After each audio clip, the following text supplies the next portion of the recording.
Medyo masama yung laro namin today and thankful kami kasi nakuha pa rin namin panalo pero at least ngayon wala pang 10 games pero nakikita na namin yung kanong kailangan namin i-improve and yung lapses namin.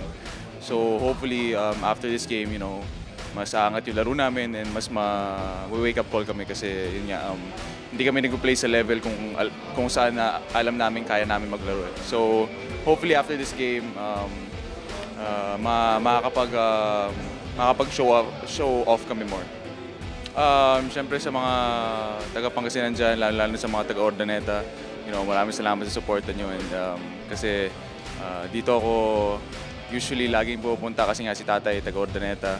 Pero yun nga, maraming salamat sa suporta nyo. Alam ko pag nakita nyo ako, nakita nyo yung tatay ko. Pero nakakataba pa rin ang puso kasi kahit paano makikita mo yung impact ng tatay ko sa mga tao na to eh. So, yun nga, hopefully ma-emulate ko at magaya ko yung impact na nagawa ni tatay para sa mga tao.